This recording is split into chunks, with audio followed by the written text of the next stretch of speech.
safe packaging, and boom. Here's what we got.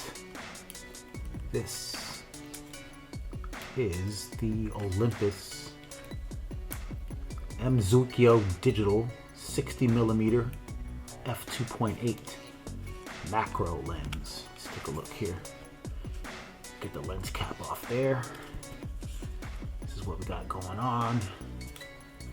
Looks pretty decent, like it's a pretty good shape. I think I'm gonna be happy with it. See how this thing works. You got some type of selector knob here. Manual focus ring. Seems pretty smooth. Went to my car to grab my EP3 to kind of give an example of what it looks like mounted on a camera, because I'm already recording on the EM1 Mark II. I'm not going to be able to use that as an example, but I do have my trusty EP3, which I do love. Right, currently I have the Panasonic 14mm f2.5 mounted beautifully on the camera, as you can see. Very wonderful. I like this focal length, and I a lot of times use this, what is this, like a filter ring with an adapter to do like some real nice close-up shots. This is what I was using for macro photography previous to this lens that I just got here. So that's a quick workaround if you don't have an actual macro lens. But since I was really enjoying using this, I thought to myself, well, let me get a real macro lens. And that's what I got. So I'm gonna go ahead and get it mounted on here. See if I can get a good angle here. I like to do this kind of quickly so it minimizes any type of possibility of dust getting in the sensor. So quickly onto the EP3. This is my new macro lens. It looks kind of ridiculous because it's so long and skinny, but you know, if it gets the job done, that's all that matters to me. You know, the results is what matters to me. But it's okay. I don't mind her. I don't mind her. Yeah, it's pretty beautiful. Looks like it's in good shape, good optics. I wonder, I don't know how it works yet, so this is kind of a learning curve here. I'm gonna try to grab something interesting here real quick to put in the middle to see if I can get a focus on it. See if it works. Just give me 1 second here while I go grab something. There we go. It should be interesting enough. It's not in the shot. There it is. That looks interesting, yeah? So let's see what we got here. Let's turn it on now. This is like the focus limiter switch, I think. It tells you what range it's going to keep the focus on. I think if you switch it here to this, it goes into manual focus. I don't know what. I want to use this closest focus range here, I guess would be the way to go with it. Turn the camera on. There it is. As you can see, the camera is on. Let me get pointed towards the object I'm trying to focus on here. Let's see if you can see that. Ah, there we go.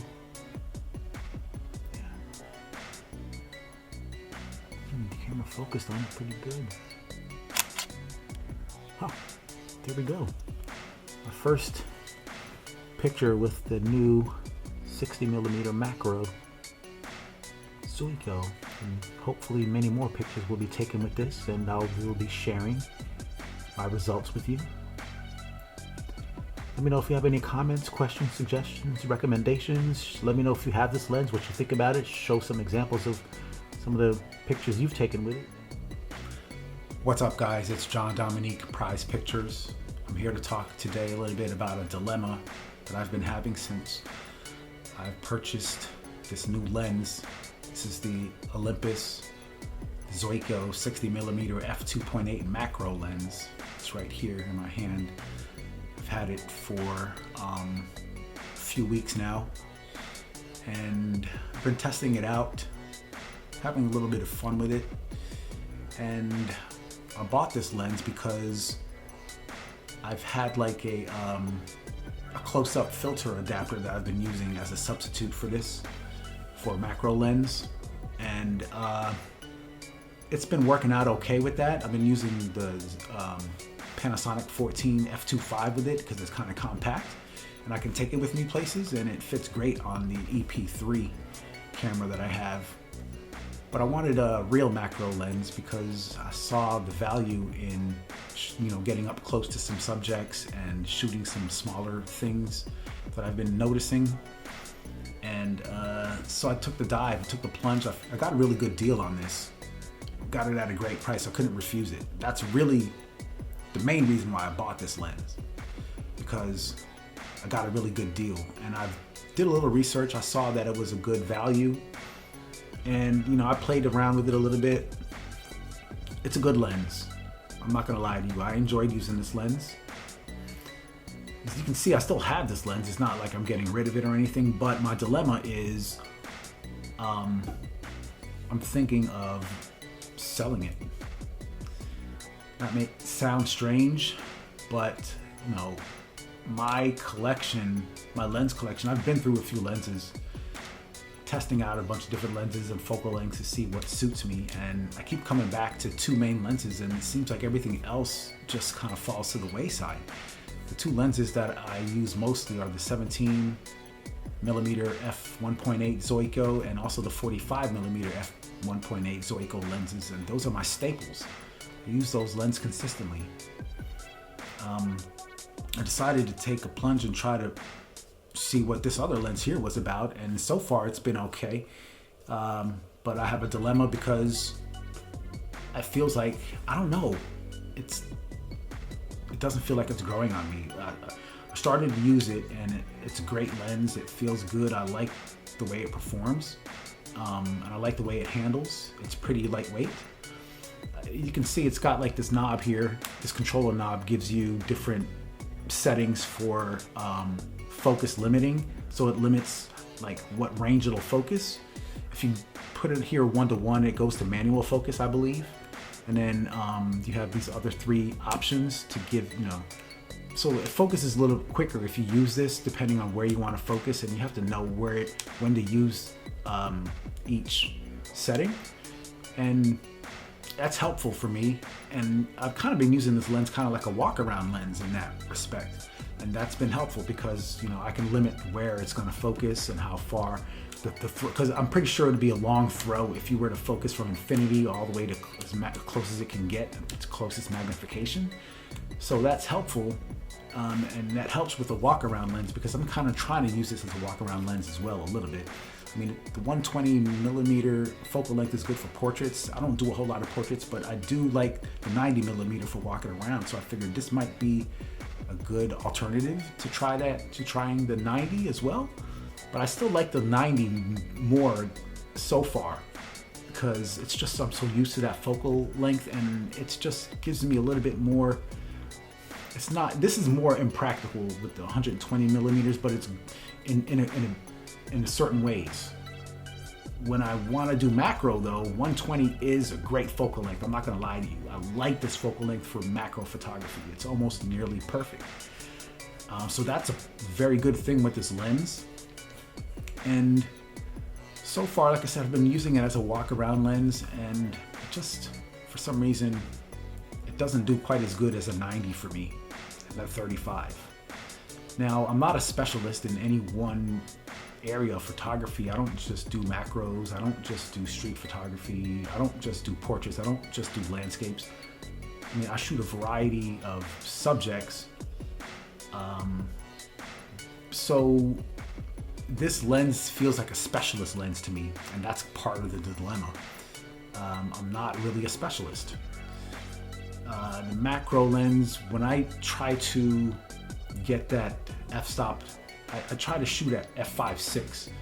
I don't want to go anything with a smaller depth of field than f5.6 because I can see myself as I use the lens, like it's easy to get out of focus because that depth of field is so narrow. So I need to give myself a little bit of leeway to keep the images sharp. And that's part of the issue. I think with a tripod, this would be great, but I don't like carrying a lot of gear around. I mean, I don't carry a tripod with me everywhere I go. So that's kind of one of the things about this lens that's kind of not giving me a headache, but it's potentially going to make me steer towards selling this guy. It's a great lens and I got a good deal on it, so I wanted to try it out, and I am still testing it to see if I'm going to keep it.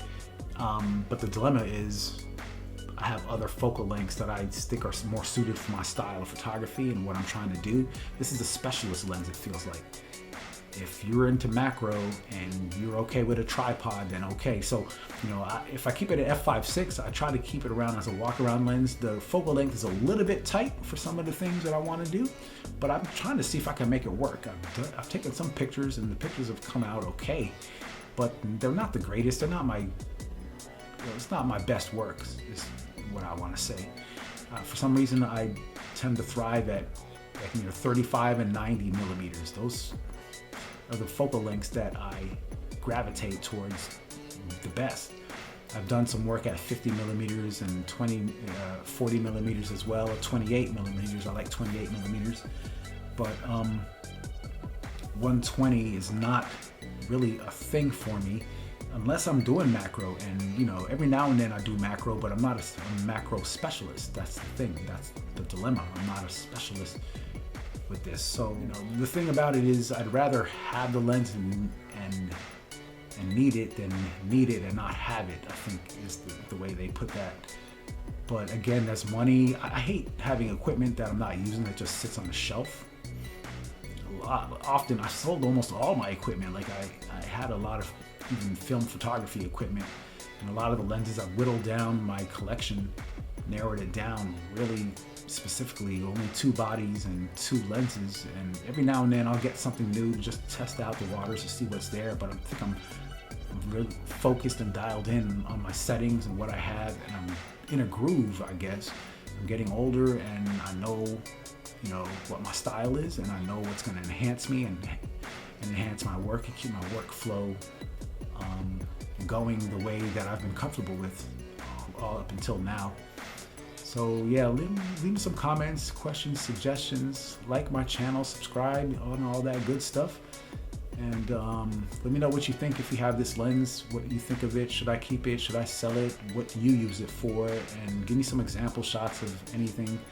Show me, link me some videos that might change my mind on why I should keep this lens or why I shouldn't keep it. Just need a little bit of help making a decision here. That's my dilemma. It's first world problem, so I'm not complaining. It's a good problem to have. But that's all I have for you today, and thanks for watching my video. John Dominique, Prize Pictures.